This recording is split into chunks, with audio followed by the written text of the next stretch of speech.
वंदितु सौवसिदे धुवमचलमणोमंगगिंपते ओचामि समय पाहुण मिनमो सुद केवली मणिरम नमः समय साराय स्वानुभूत्या चकासते चित् स्वभावाय भावाय सर्वभावांतरचिने। समय साथ जी ग्रंथादिराज के सर्वशुद्ध ज्ञान अधिकार से 221 नंबर के कलश के ऊपर अपनी चर्चा चल रही है। आचार्य देव कहते हैं वह जीव मोह नदी को पार नहीं कर सकता है। कौन सा जीव? जिसकी बुद्धि अंध है। बुद्धि मतलब जिसका ज्ञान अंध है। बुद्धि कहो, ज्ञान कहो, चेतना कहो। तो परिणति में जिसकी बुद्धि अंध है वह मोह नदी को पार नहीं कर सकता है। क्यों नहीं कर सकता है? तो बस उसे शुद्ध ज्ञान नहीं, शुद्ध ज्ञान नहीं है, शुद्ध का ज्ञान नहीं है, शुद्धात्मा का ज्ञान नहीं है, शुद्ध स्वरूप का ज्ञान नहीं। बस इतनी सी भूल की वजह से वह मोह नदी में फंसा हुआ है, पार नहीं कर पा रहा है। तो मोह नदी को पार क्यों करना? तो कहते हैं मोह से आकुलता उत्पन्न होती। कैसे आकुलता होती है? मोह जब जब उत्पन्न होता है परद्रव्य के संदर्भ में अभिलाषा करके होता है।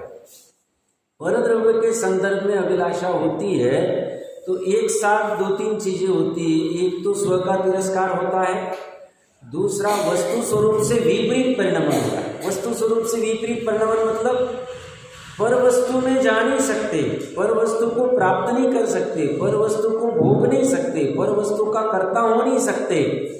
बट जैसे मोह का उदय हुआ तो ये अंध हो जाता है। अभिलाषा उत्पन्न होती है।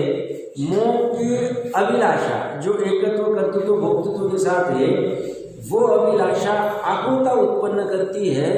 और प्रत्येक जीव भवी कहो या अभवी कहो, दुरानुगुण भवी कहो, कोई भी कहो, उसे सुख चाहिए स्वभाव से। अभवी को भी सुखी अच्छा लगता है, ऐसा नहीं कि अभवी को दुख अच्छा लगता है। अभवी को भी सुखी अच्छा लगता है, दुरानुगुण भवी को भी सुख अच्छा लगता है। और मोह से दुख होता है क्योंकि अभिलाषा उत्पन्न होती है। और इसीलिए मोह नदी पार करनी चाहिए। और मोह नदी पार करने के लिए बुद्धि की अंधता को दूर करना चाहिए। और बुद्धि की अंधता कब दूर होगी? जब शुद्ध ज्ञान होगा। शुद्ध ज्ञान कहो, शुद्ध का ज्ञान कहो, शुद्ध स्वभाव का ज्ञान कहो, शुद्ध स्वरूप का ज्ञान कहो, शुद्ध आत्मा का ज्ञान कहो, जो कहना कहेगा। ज्ञान इसी का पूरे शुद्ध के ज्ञान, शुद्ध का ज्ञान कहाँ प्राप्त होगा? तो बोलते ज्ञान के पर्याय। और शुद्ध कितने हैं? बोले 3 लोक में एक जीव के लिए एक ही शुद्ध है। 3 लोक में एक से ज्यादा है नहीं, इसका मार्केट नहीं लगता है, इसकी कोई कीमत नहीं लगती। एक के लिए एक ही, पूरे 3 लोक, कहीं भी जाओ। और सबसे अच्छी बात है स्वर्ग के पास ही, दूर नहीं। कैसा है शुद्ध? तो बोलते एक नित्य, अभेद, चैतन्य चमत्कार मात्र है और अनंत शक्ति वाला। 5 विशेषण, वैसे तो बहुत सारे विशेषण है बट यहाँ 5 दिए। जयचंद जी साहब की कल चर्चा चल रही थी। एक के अलावा है नहीं इसका कि हमें कोई इससे नहीं इससे काम चल जाएगा, नहीं। इस एक का, इसलिए एक को जाना सबको जाना, एक को नहीं जाना कुछ भी नहीं जाना। और वो एक वही होना चाहिए जो सर्वज्ञ भगवान आदि अपने ज्ञान में जान के वाणी में कह रहे, वही वो एक को जानना चाहिए। और वो एक को जानने के लिए जितना हम लेट करेंगे, जितना हम पोस्टपोन करेंगे, उतना काल तक अपना दुख बना रहे। और एक को जानने के लिए जितना हम प्रयास करेंगे प्रमाद छोड़कर, उतना हमारा दुख घटता जाएगा। जैसे जैसे वो एक जानने में आता जाएगा दुख घटता जाएगा। क्योंकि ज्ञान का और सुख का अविनाभावी संबंध। जैसे जैसे ज्ञान, मतलब यह सम्यक ज्ञान की बात कर रहे हैं, जैसे जैसे यथार्थ ज्ञान बढ़ता जाता है, समझ ठीक होती जाती है, ज्ञान घन होता जाता है, वैसे वैसे सुख प्रकट होता जाता है। अनाकुलता से पूर्ण सुख, पूर्ण सुख से अनंत सुख, अनंत सुख से अव्यभाव सुख प्रकट होता जाएगा। फॉर्मूला सिंपल है, एक का ज्ञान करना, शुद्ध ज्ञान। बस शुद्ध ज्ञान से रहित होना, इतना ही संसारी जीव का अपराध। जो नित्य निगोद से नहीं निकल पाए हैं उनका अपराध कुछ नहीं है, उनकी भाव कलन की प्रचुरता ही अपराध है। गर्भी शुद्धता प्रकट नहीं हो पाई। बट जो बाहर निकल के संजीव पंचेंद्रिय में हम जैसे जीव आए और हम अगर उस शुद्ध का ज्ञान नहीं कर रहे हैं तो वो अपना अपराध, बस इतना अपराध, इतना अधर्म है।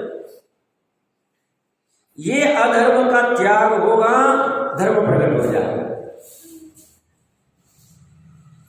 तो जैन धर्म में जो अनेक अनेक क्रियाएं अनेक अनेक है, मतलब ये श्रुत पंचमी मनाना अभी आने वाली है, महावीर भगवान का ये मनाना वो मनाना, ये तो इस सब एक के जानने के लिए खड़े किए गए कि कुछ भी करके ये वहां आएगा और सही अवसर में उसको ये हम बताएं। हम बता नहीं सकते, वही जान लेगा, वो अपने ज्ञान से जानेगा। निमित्त रूप में कहने में आएगा, हम बताएंगे मतलब जिनवानी बताएगा। और इसके लिए खड़े किए सब जितने, हर रोज को देव पूजा करनी, हर रोज को गुरु पास्ती करनी, हर रोज को संयम तप करना, मंदिर में क्यों आना, ये एक को जानना और कुछ भी नहीं।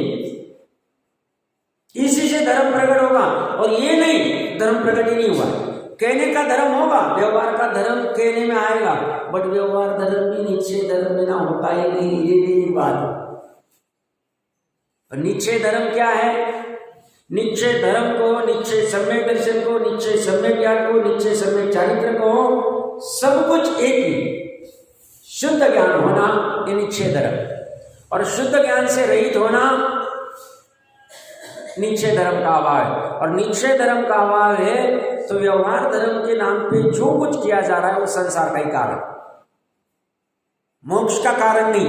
क्योंकि मोक्ष का कारण तो शुद्ध ज्ञान के साथ जो वितरागता प्रकट होती है, जो 1, 2 या 3 कषाय चौकड़ी का अनुदय होता है, वो धर्म।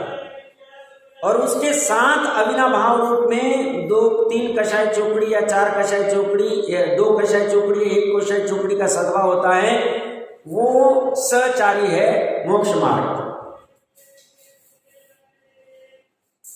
652 नंबर पेज पे भावार्थ में हमने कल पहली लाइन पढ़ी थी। देखिए जयचंद जी साहब कह रहे शुद्ध नय का विषय, शुद्ध नय का आलंबन नहीं लेना है, शुद्ध नय का जो विषय है उसका आलंबन लेना है। तो शुद्ध नय का विषय कौन है? आत्मा है। वो आत्मा कैसा है, उसके लक्षण क्या है? तो कहले अनंत शक्ति वाला, कमजोर नहीं। अभी कमजोरी भले आई है, मनुष्य पर्याय में कमजोरी है, सब पता नहीं, मतलब ऐसा भोजन वगैरह तो जाता है बट कमजोरी है अंदर से ही, काम ही नहीं होती, इच्छा ही नहीं होती कुछ काम करने की। धूप में तो कहीं कुछ करने की नहीं, 11 बजे से लेकर 4 बजे तक तो बहुत कमजोरी का अभाव करता हूँ, महसूस करता हूँ। ये पर्याय में चल रहा है मनुष्य गति की, ये पर्याय में, बट स्वभाव में कमजोरी ना कभी थी, ना है, ना होगी। अभी वर्तमान में भी कमजोरी नहीं, अनंत शक्ति। अभी अनंत शक्ति द्रव्य अपेक्षा से, काल अपेक्षा से, क्षेत्र अपेक्षा से, काल अपेक्षा से, भाव अपेक्षा से। मैंने पूर्व में कभी कहा होगा अनंत शक्ति कैसे? तो अपने प्रदेश भले 3 लोग प्रमाण असंख्य कहते हैं, बट है वो अनंत, क्योंकि एक सुई के नोक के ऊपर भी असंख्य प्रदेश है। और 3 लोग 343 घनरज्जु मतलब बहुत बड़ा है, हमने पूर्व में चर्चा की। वो अनंत है, बट आलोकाकाश वाला अनंत कहे तो इसको क्या कहना है, इसलिए इसको असंख्यात प्रदेश कहा। तो असंख्य प्रदेशों में अनंत शक्तियां, इसलिए क्षेत्र अपेक्षा से भी परिपूर्णता, काल अपेक्षा से अनादि काल से अनंत शक्ति वाला हूं, अनंत काल तक रहूंगा, इसलिए काल अपेक्षा से भी अनंत शक्ति वाला हुआ। भाव अपेक्षा से प्रत्येक शक्ति का, प्रत्येक गुण का, प्रत्येक धर्म का अनंत रूप वर्णन हो रहा है भाव से। अभी वर्तमान में देख नहीं पा रहे हैं, वो हमारी दृष्टि की कमजोरी। चांद को हमारे पिता बता पा रहे, हम नहीं देख पा रहे, वो हमारी कमजोरी। पिता देख पा रहे, पिता मतलब अमृत चंद्र आदि या जो भी ऊपर से आ रहे हैं, और हम वो बच्चे हो, हम देख नहीं पा रहे हैं, हमारी कमजोरी है। चांद भी है वहां, चांद मतलब भाव से अनंत शक्ति वाला। अभी वर्तमान में केवल ज्ञानादि रूप प्रणवन हो रहा है गुणों का। अनंत ज्ञान रूप, अनंत सुख रूप, अनंत चारित्र रूप, अनंत वीर्य रूप, आदि आदि रूप हो रहा है वर्तमान। तो सब ऐसा क्यों नहीं हो रहा, देख नहीं रहे। वो रिक्शा वाला, डॉक्टर साहब वाला 10 करोड़ की एफडी पड़ी, पता ही नहीं, विश्वास भी हो नहीं रहा है। क्यों? मेरे पास कैसे हो सकते, कौन दे सकते, मेरे को कौन दे सकते, मैं तो रिक्शा वाला हूं। एहसास ही नहीं हो रहा है। वो कह रहे कौन, उनके पिताजी के मित्र अंकल मतलब अपने अमृत चंद्रदेव, वो कह रहे हैं ये वस्तु ऐसी। हम कह रहे नहीं, क्या आप भी मजाक कर रहे हो, दोस्त भी मजाक कर रहे हो, तुम भी मजाक कर रहे हो। अरे मैं मजाक नहीं कर रहा हूं, तुम्हारे नाम पे 10 करोड़ की एफडी तुम ही हो। नहीं साहब ऐसा नहीं हो सकता। अरे बोले ये ऐसा ही है। कारण क्या? कारण और एक गलती क्या है, मतलब गलती तो एक ही है, उसको अलग अलग अपेक्षा से कही जाती है। उपयोग को बहुत फैला दिया, उपयोग एक समय में एक ही, उसको फैलाना वही गलती, इतनी से अपराध। उपयोग को कुछ भी करके मर्यादा में लाना, ये उपाय। ये काम से हम हट जाएंगे, इसके बिना भी अपना चल जाए, खत्म करो।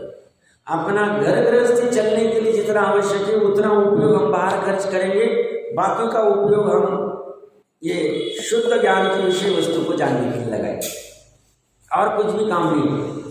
उसके लिए फिर हमें विस्तार से जिनवानी पढ़नी पड़ेगी, पढ़ लेंगे, 4 नियम पढ़ने पड़ेंगे, पढ़ने की कला सीखनी पड़ेगी, सीख लेंगे। जैसे अच्छे समय में स्वामी जी के लगभग प्रवचन गुजराती में थे, बराबर समझ में नहीं आता। हम जैसे हिंदी प्रांत वाले जाते थे तो उनको विनती करनी पड़ती थी, सब हिंदी में बोलो, हमें समझ में नहीं आता गुजराती, बट हमें समझना हमारी प्यास है। तो हमने रिक्वेस्ट की, उन्होंने बोला तो ठीक है, नहीं बोला तो उस गुजराती को नीचे हिंदी में कन्वर्ट किया। क्यों? समझ में आया। ऐसी वो जो अहमदाबाद वाले भैया आए थे ना, उनको गुजराती आती थी, हिंदी आती नहीं थी। मैंने समय सार जी उनको 2016 में दिया था, नहीं मोक्ष मार्ग प्रकाशक दिया था। तो जब वो वहाँ से सुजलॉन से निकले थे, मेरे सीनियर थे, वो बॉस थे, तो उनको मुझे लगा कि उनकी योग्यता है कि दिया था। उनके घर पे भी मैं एक बार गया था 2017 में, तो बोले आपने शास्त्र दिया बट पढ़ा हुआ है। उस टाइम डिटेल नहीं कहा, बट अभी थोड़े टाइम 2-1 साल पहले उन्होंने कहा मेरे को हिंदी था वो समझ में नहीं आता था, इसलिए मैंने थोड़ा 2-1 पेज पढ़ा और रख दिया। फिर वापस समझ में नहीं आया। वो गुजराती भाई को हिंदी समझ में नहीं आ रहा है, इसलिए उसने शास्त्र वार रख दी, और अभी वो 4-4 बार पढ़ रहा है, वही मोक्ष मार्ग प्रकाशक। घर वालों को भी पढ़ा रहे, देखो क्या कह रहे ट्विटर में जी, देखो अपने श्वेतांबर में क्या गड़बड़े, देखो ये क्या कह रहे, वो पढ़ा रहे वही। और स्वामी जी का गुजराती था, हमें समझ में नहीं आ रहा है, हमें प्यास थी, तो हमने उसको कहा हिंदी में करो, कुछ भी करो। हमने सब शास्त्र हिंदी में भी कराए, जो भी जिन्होंने सब प्रयास किए, ज्यादा कहने की आवश्यकता नहीं। प्रकरण कहाँ से चल रहा है, कुछ भी करके उसको समझना पड़ेगा, उसके लिए जो करना पड़ेगा करना पड़ेगा। अनंत शक्ति वाले, इसके अलावा दूसरा सोल्यूशन नहीं। इसके ये शुद्ध का ज्ञान हुए बिना आत्मता खत्म होगी नहीं, लिख ले। मैं नहीं कह रहा हूं, मैं आगम के आधार से कह रहा हूं, आपने कोई ये नहीं। 100% ये एक वस्तु का ज्ञान नहीं हुआ तो हमारी अनाकुलता खत्म ही नहीं होगी। सॉरी, आकुलता खत्म नहीं होगी, अनाकुलता प्रकट नहीं होगी।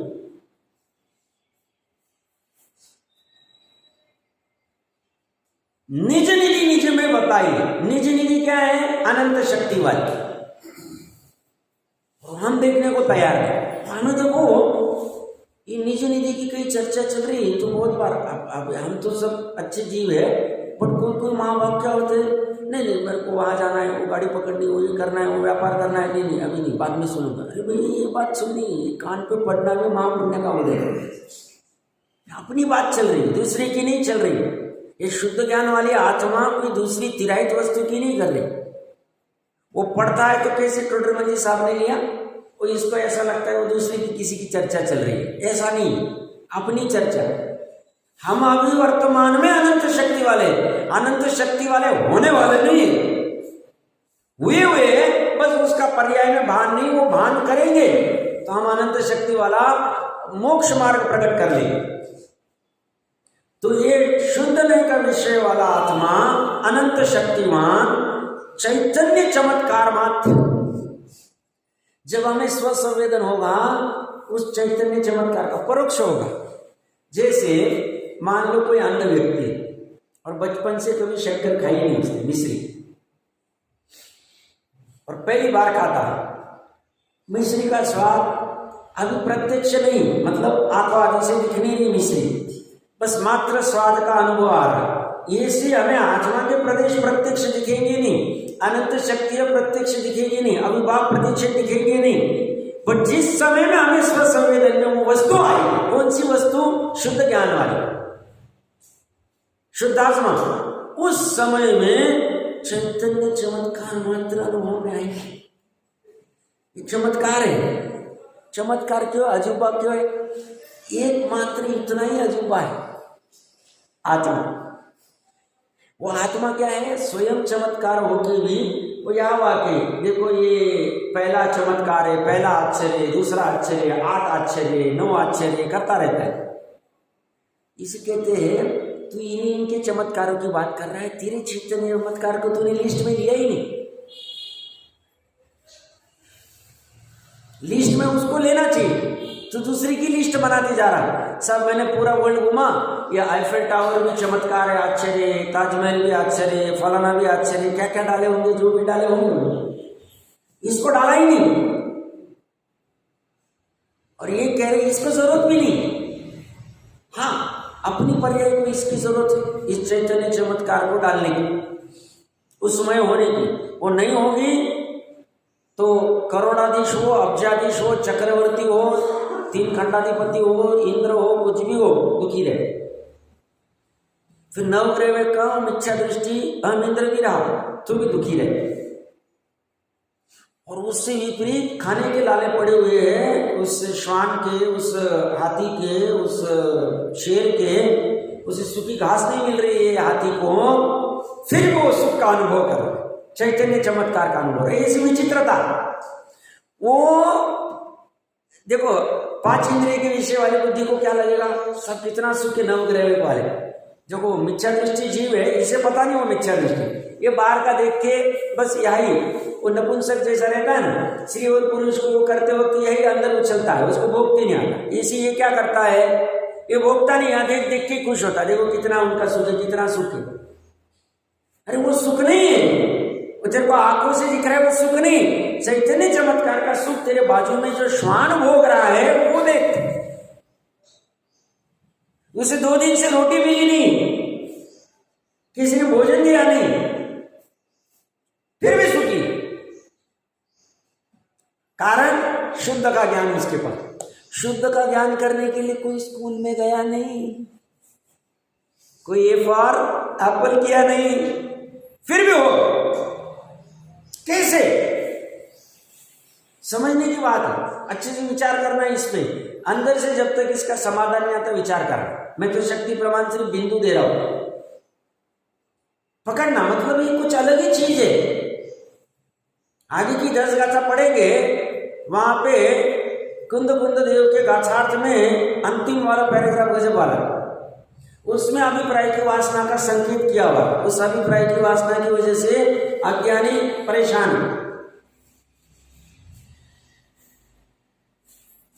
उस अज्ञान, उस अभिप्राय की वासना को उखाड़ना पड़ेगा। और उसके लिए इन्होंने कमर कसी। ये कह रहे इसीलिए मैं अपने निज वैभव से तुमको बताता हूँ। हमने वो निज वैभव देख लिया, उससे तुमको बताता हूँ, तुम प्रमाण करना और नहीं हुए तो छल मत करना। बात तो इसी 100% इसी।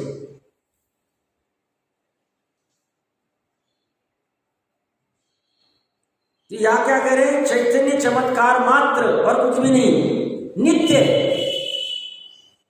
अनादि से अनंत काल तक ऐसा कैसा रहे, नित्य रहे, अनित्यता नहीं।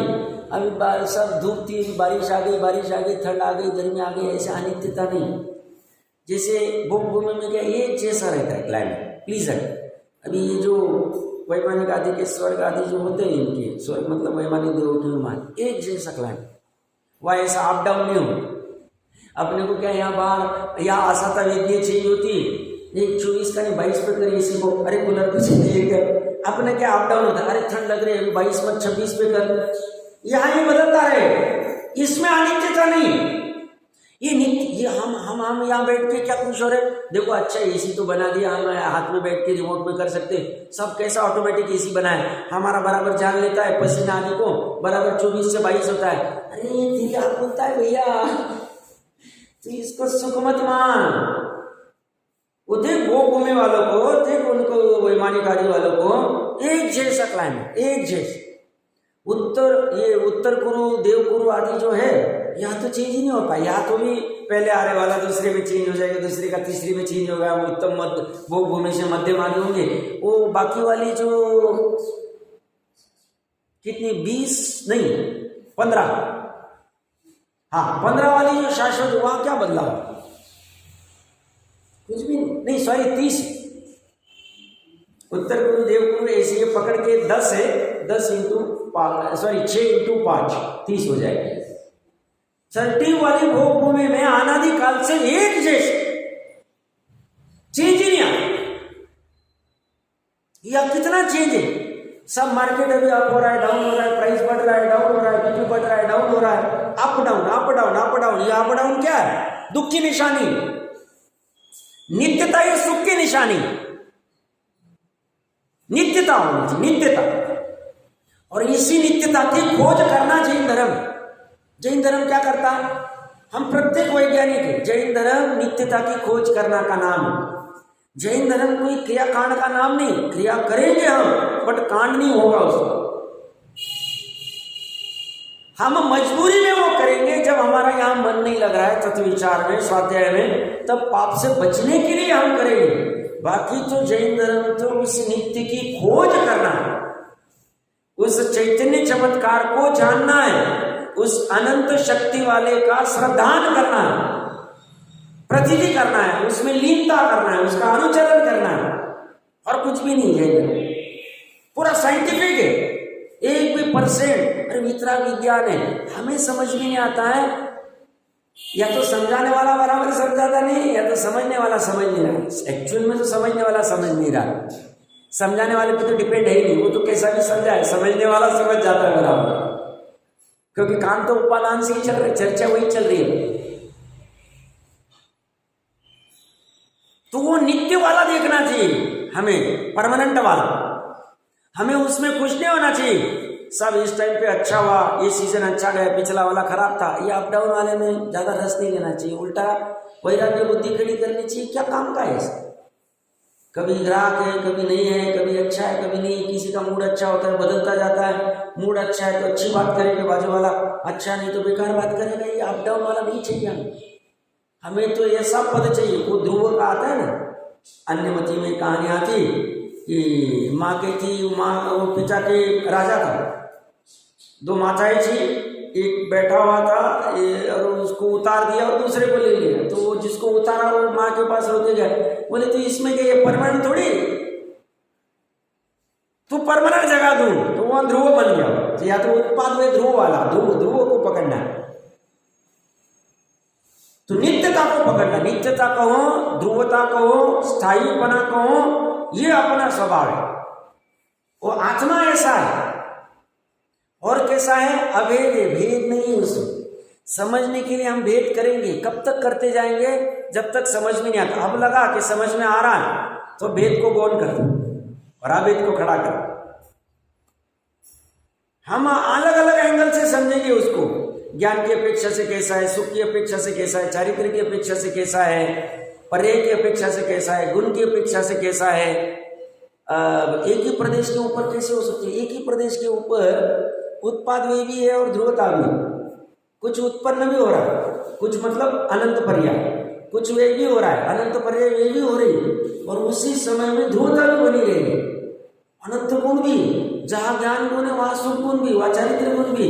ज्ञान गुण सुख गुण में नहीं, मतलब एक ही प्रदेश में ज्ञान गुण है वो सुख गुण रूप नहीं, सुख गुण है वो ज्ञान गुण रूप नहीं। कथनचित अपेक्षा समझना कैसे रहता हो, ये सब के लिए हम भेद करके समझेंगे। उस असंख्य प्रदेशीय आत्मा को एक एक प्रदेश आदि से जैसे जैसे समझना है सब समझेंगे। बट एक बार समझना हो गया, 2-5 साल में ज्यादा लगता नहीं इसमें समझने। अच्छे से अगर अच्छी निर्मल बुद्धि से समझना चाहे तो समझ में आ गया। अब वेद को गौण करो और अवेद को ग्रहण करो। वो भेद रूप समझने से भेद रूप होता नहीं, अभेदित। हम अभी वर्तमान में अपने आप को मनुष्य रूप समझने से हमारा अभेद तत्व खत्म नहीं होता। वो तो पर्याय में हमें भ्रम हुआ है, हम मनुष्य, हम पुरुष, सब मनुष्य तो है ना। हाँ है, बट पर्याय साधी शांत है। साधी शांत को हम वस्तु मानते ही नहीं। वस्तु है कथनचित, बट हमारे प्रयोजन की अपेक्षा से देखेंगे, उससे हमारा मनुष्य पर्याय से सुखी होने का प्रयोजन सत्ता नहीं, इसलिए हम उसको अवस्तु मानते हैं। तो वस्तु किसको मानते हैं? तो वस्तु उस आत्मा को मानते हैं जो नित्य, जो अभेद है, जो भेद रूप नहीं होता है, जो साधी शांत नहीं, जो अनादि अनंत है, उसकी चर्चा। हमारी पूरी दृष्टि स्थिर करके ऐसी वस्तु की तरफ ही लेके जा रहा है, और आज तक अनंतों ने इसी प्रोसेस से ही इसको प्राप्त किया। भेद ज्ञान किया, अंदर से निर्णय हुआ परीक्षा पूर्वक कि स्थिर में से स्थिरता आएगी, द्रव्य में से ध्रुवता आएगी, शुद्ध में से शुद्धता आएगी, अखंड में से ही अखंडता आएगी, अभेद में से ही अभेदता आएगी। और ऐसी अभेद वस्तु है कि ऐसा वो निर्णय करता है, उसके निर्णय को फिर दूसरा घुमा नहीं सकता, क्योंकि निर्णय अंदर से हुआ, परीक्षा पूर्वक हुआ, उसने परीक्षा की।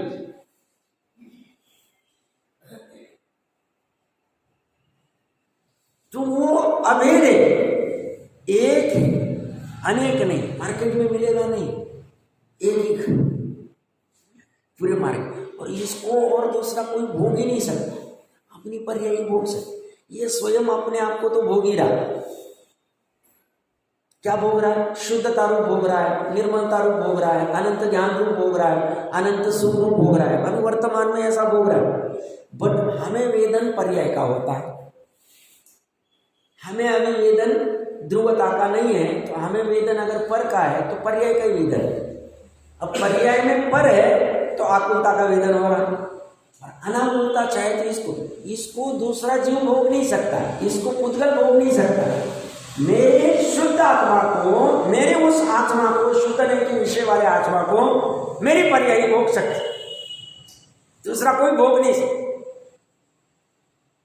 इसलिए पंच परमेष्टि मतलब कोई तीर्थंकर हो गए, अरहंत हो गए, केवल ज्ञान हो गए, उनके केवल ज्ञान के पर्याय को वही भोगते।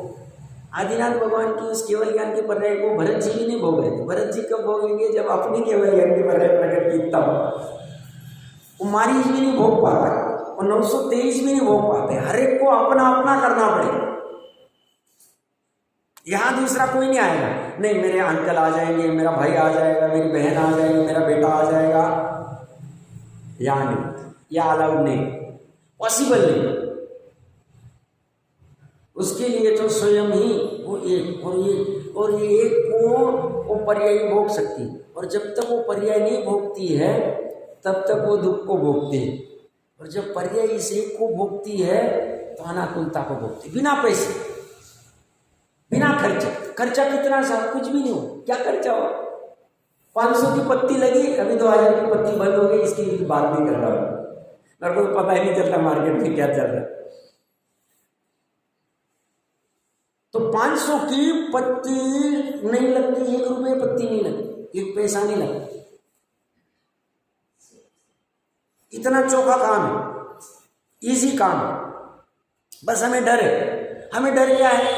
ये शुद्ध आत्मा के विषय के लिए हम चले जाएंगे तो ये सब छूट जाएगा, फिर ये कौन करेगा? ये सब हो जाता है। यहाँ जाते जाता है सहज में निमित्त, अगर निर्मल भाव से अंदर जाते हैं तो सहज में विशुद्धि बढ़ती है, सहज में पुण्य बढ़ता है, सहज में पाप घटता है, बाकी का सहज होता जाता। बट हमें श्रद्धा नहीं, हमें लगता है नहीं फिर या गड़बड़ हो जाएगी, फिर ये हो जाएगा, खाने के लायक पड़ेगी, ये हो जाएगा। कुछ नहीं हो, कुछ नहीं हो। पर श्रद्धा होनी चाहिए, एक पे श्रद्धा होनी चाहिए।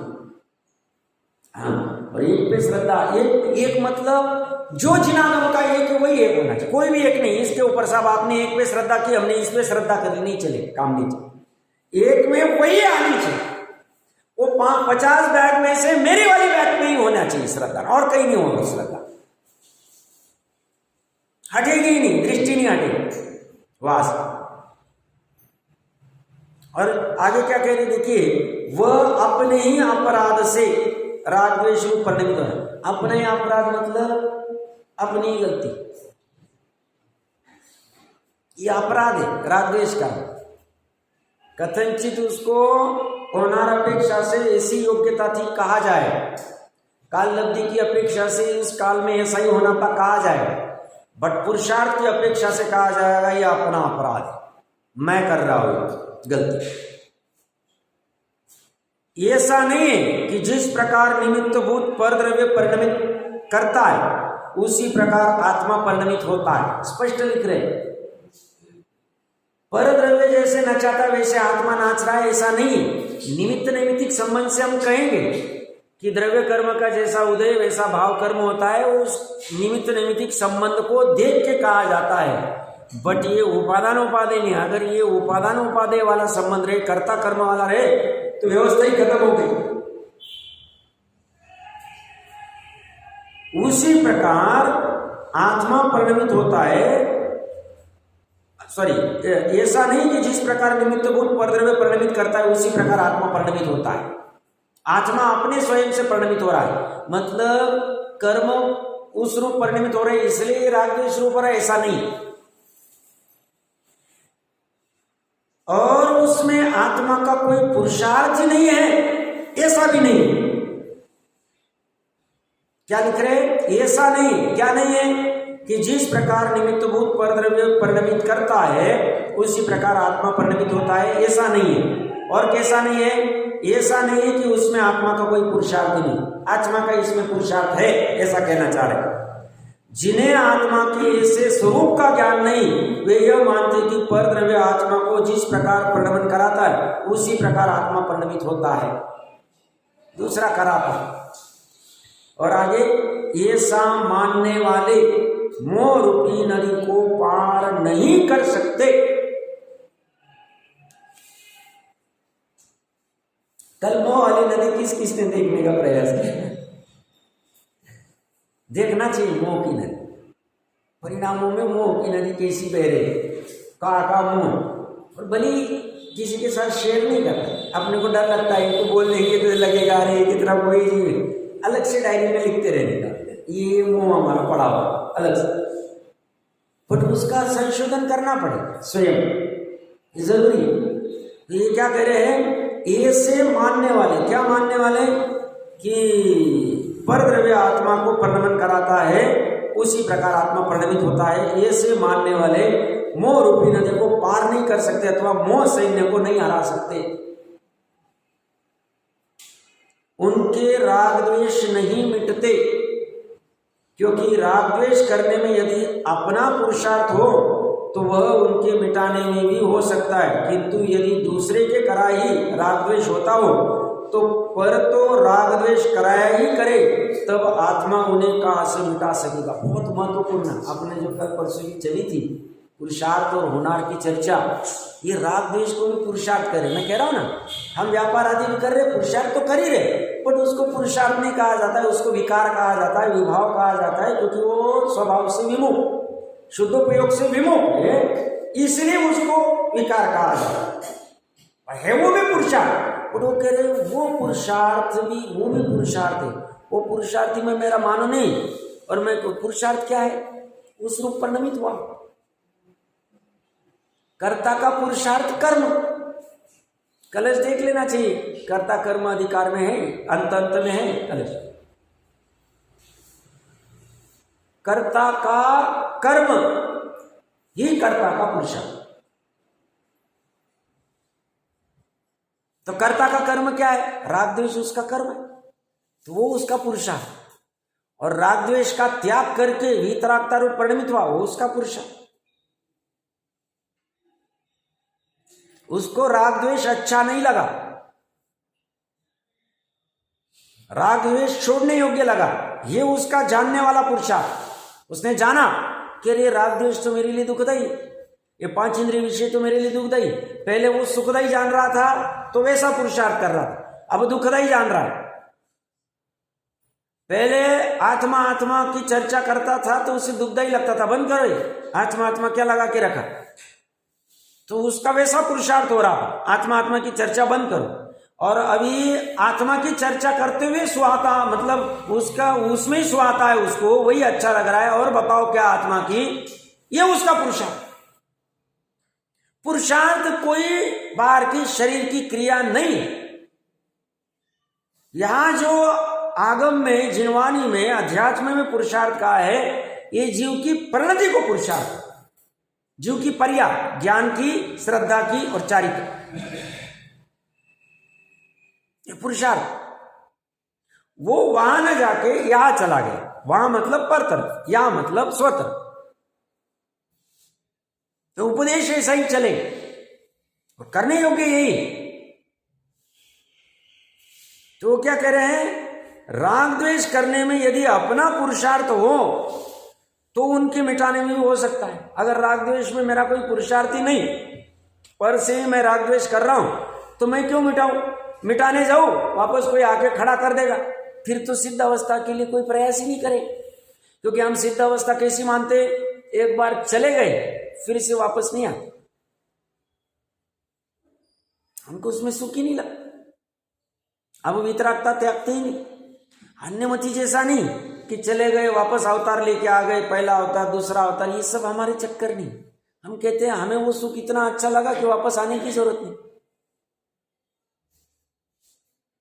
तो यहां ये क्या कह रहे हैं, अगर राग द्वेष करने में अपना पुरुषार्थ हो तो वह उनके मिटाने में भी हो सकता है, किंतु यदि दूसरे के कराई राग द्वेष होता है, मेरे पुरुषार्थ से नहीं होता, या तो पर से होता है मतलब निमित्त से होता है, या तो होनार से होता है, या तो काल लब्धि से होता है, या तो स्वभाव से होता है। स्वभाव से तो राग द्वेष पुरुषार्थ ही नहीं, त्रिकाली स्वभाव तो ऐसा ही नहीं।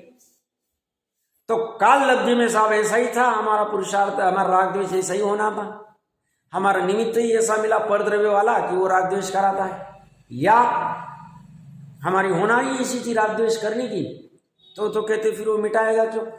होनार कभी भी हो सकती राग द्वेष वाली, राग द्वेष वाली होनार कभी भी हो सकती।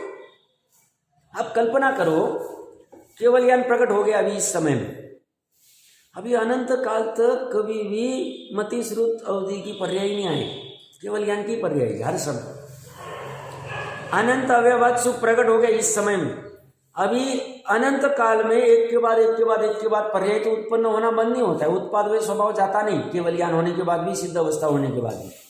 तो वो जो वहां पे अनंत सुख, अनंत ज्ञान, अनंत दर्शन, अंतर्दर्शन, जो कुछ गुणों का परिणमन चल रहा है पर्यायों का, उसमें एक भी बीच में ऐसी आएगी नहीं, राग वाली पर्याय आ जाएगी बीच में, ऐसी कुछ भी नहीं आएगा, कभी नहीं आएगा, अनंत काल तक नहीं।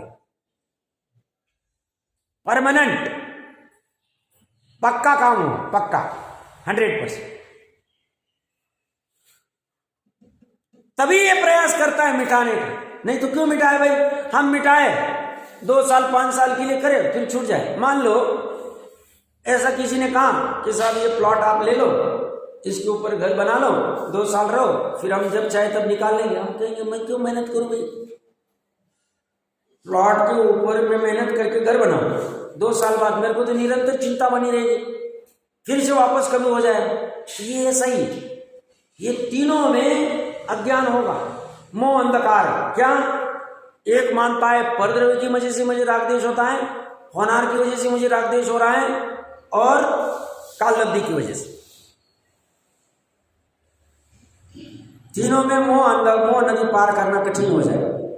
मोह नदी पार करना है, ये मोह राग द्वेष मेरा पुरुषार्थ है, और इस पुरुषार्थ का अभाव हो सकता है। जिनवानी कह रही है, तर्क युक्ति से मैंने भी सोचा कि ये त्रिकाली स्वभाव नहीं है, और ऐसा निर्णय करके अब इसके अभाव का उपाय 144वीं गाथा कर्ता कर्म अधिकार मति श्रुति ज्ञान की परिणति को मर्यादा में लाकर अमृतचंद्र आचार्य की टीका और स्वभाव सम्मुख कर दिया। हो गया, समय सार प्राप्त हो।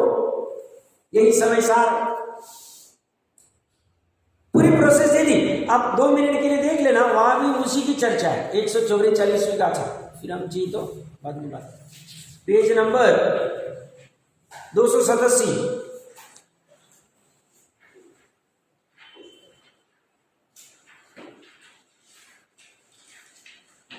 287 मिला। दूसरी लाइन देखिए, ब्रैकेट में क्या लिख रहे हैं, सम्यक दर्शन सम्यक ज्ञान समय सार से अलग नहीं है, एक ही। आगे देखिए क्या है, ये पूरी प्रोसेस दे दी इन्होंने सम्यक दर्शन की।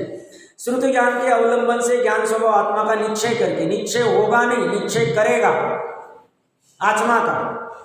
किसमें? भेद रूप से निर्णय करेगा ज्ञान स्वभाव आत्मा का, और फिर आत्मा की प्रकट प्रसिद्धि के लिए, प्रकट प्रसिद्धि मतलब स्व संवेदन के लिए, स्व अनुभव के लिए क्या करेगा?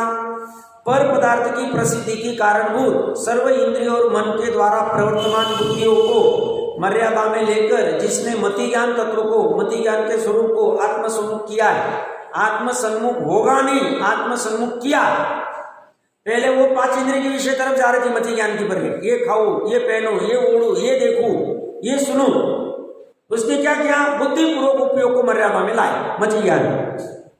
तथा जो नाना प्रकार के नए पक्षों के आलंबन से होने वाले अनेक विकल्पों के द्वारा आकुलता उत्पन्न करने वाली श्रुत ज्ञान की बुद्धियों को भी मर्यादा में लाकर, व्यवहार नहीं से ऐसा है, निश्चय नहीं से ऐसा है, द्रव्यार्थिक नहीं से ऐसा है, एवं भूत नहीं से ऐसा है, संपूर्ण नहीं से ऐसा है, ये अवश्य है। स्वामी जी को डॉक्टर साहब ने कुछ ग्रंथियों के बारे में कुछ प्रवचन सार के कुछ गाथा का पूछा। स्वामी जी बोले अभी मैं इस विकल्प में, अभी बस जन स्थिर होना है। कहा तो बोले जी इसका अर्थ क्या है, उसका अर्थ क्या करते हैं, बस हो गया, क्या है चक्कर है, अब बस एक तरफ जाना है। और डॉक्टर साहब को भी अच्छा लगा था, बराबर है, अभी क्या बोले ना, ये इसका अर्थ ऐसा करते, वो उसका अर्थ करते, इसका अर्थ करते, बस करो एक का अर्थ करना है। तो यहाँ पे क्या करें, ये श्रुत ज्ञान की जो बुद्धि उसको भी मर्यादा में लाकर, मर्यादा में आई नहीं, मर्यादा में हुई नहीं, मर्यादा में लाया। श्रुत ज्ञान तत्व को भी आत्म सन्मुख करता हुआ आत्मा के सन्मुख किया। अत्यंत विकल्प रहित होकर, कर कर, होकर, लाकर, अब कर कर कर कर की बात है, करने की बात। तत्कालीन निज रस से ही प्रकट होता हुआ ये करेगा तो क्या होगा? उसी समय में निज रस से क्या प्रकट होता हुआ? आदि मध्य और अंत से रही अनाकुल आत्मा। कैसा है त्रिकाली आत्मा? उसमें आदि नहीं, मध्य नहीं, अंत नहीं, केवल एक की अभी चर्चा करके आया, मात्र एक है। संपूर्ण ही विश्व पर मानव तैरता है, मतलब पूरे विश्व से भिन्न नहीं है हमारा तत्व। पूरा विश्व एक तरफ है और हमारा आत्म तत्व एक तरफ है, ऐसा उसको प्रतीति में आता है, तभी वो 3 लोक 3 काल का निरावलंबी होता है। संपूर्ण ही विश्व पर मानव तैरता है, ऐसे अखंड प्रतिभासमय, खंडित नहीं, अनंत विज्ञान घन परमात्मा स्वरूप समय सार का जब आत्मा अनुभव करता है, आत्मा का अनुभव होता नहीं है, करता है समय सार का। समय सार मतलब आत्मा, तब उसी समय आत्मा सम्यकतया दिखाई देता है। आत्मा का अनुभव नहीं करेगा, नहीं दिखेगा, होगा नहीं, करेगा। अर्थात उसकी श्रद्धा की जाती और ज्ञात होता है, इसलिए समय सारी सम्यक दर्शन सम्यक ज्ञान है, उससे कुछ अलग नहीं। मतलब सारांश क्या कहना है, ये पूरा जो जोर लगाता है तो वो राग को मिटाने का कब करेगा वो प्रयास? जब उसे राग द्वेष मेरा है समझ में आएगा, राग द्वेष क्षणिक स्वभाव है समझ में आएगा, क्षणिक स्वभाव का नाश हो सकता है समझ में आएगा, क्षणिक स्वभाव के नाश करने का उपाय जो 144 बात है अनेक जगह पे दिया है उसको समझेगा, उस अनुसार अपनी परिणति को मर्यादा में लाकर काम करेगा, हो जाए। ये सब उसने किया, अनंतर पूर्व क्षणवर्ती पर्याय में किया। त्रिकाली उपादान तो अनादिकाल से, बट काम नहीं हो रहा। तत्समय की योग्यता में काम होगा, बट अनंतर पूर्व क्षणवर्ती पर्याय वाला जो उपादान है उसमें ये सब वहां को चले, ये सब काम चले, और फिर तत्समय की उसमें कहा जाएगा लगन हो गया। पहले प्रयास इतना चला है ना, तो यहां पे कह रहे हैं ये पुरुषार्थ तो उनके मिटने में भी हो सकता है, किंतु यदि दूसरे के कराए ही राग द्वेष होता हो तो पर तो राग द्वेष कराए ही करे, वो तो कभी भी कराएगा, तब आत्मा उन्हें कहां से मिटा सके। इसलिए राग द्वेष अपने किए होते हैं और अपने मिटाए मिटते हैं, स्वयं मिटते नहीं है। अपने मिटाने की भावना की, मिटाने का उपाय स्वाध्याय से समझा, मिटाने का उपाय के ऊपर तत्विचार किया, ये तीनों उसने की का, और दूसरा पुरुषार्थ नहीं किया उसने, तब मिटाए मिटते। इसी प्रकार कथनचित मानना सो सम्यक ज्ञान, किसी अपेक्षा से ऐसा मानना ये सम्यक ज्ञान है। बाकी अभी आगे की 10 गाथाएं की सुंदर चर्चा चलेगी, उसको हम चलेगी। हाँ हाँ हाँ, कथनचित मतलब कोई अगर कहेगा मिटाए मिटते, तो सब देखो पुरुषार्थ कर रहा है, क्यों नहीं मिट रहा? क्योंकि हम पांचों समवाय से मानते हैं ना कार्य होना, तो कभी कभी कोई पुरुषार्थ कर रहा है, 11 अंग वाला पुरुषार्थ कर रहा है, और क्यों नहीं हो रहा काम? तो कथनचित इसलिए कहा, कथनचित उसकी काल लब्धि नहीं आई होगी, कथनचित उसकी होनार नहीं होगी, नहीं, बट हम पांचों, मैं क्या बोल रहा हूँ, सिर्फ पुरुषार्थ की बात करें वो भी एकांत मिथ्यात्व है, सिर्फ होनार की बात करें वो भी मिथ्यात्व है, और पांचों समवाय से काम की बात करें तो चले। बट 5 समवाय में पुरुषार्थ को ऊर्ध्व क्यों करना चाह रहे हैं? हमारे हाथ में, आप अच्छे से विचार करेंगे तो 5 में से सिर्फ पुरुषार्थ हाथ, इसलिए हम पुरुषार्थ को ऊर्ध्व करके बात करते।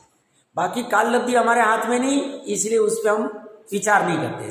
बाकी होता तो 5 समवाय से, ऐसी बात।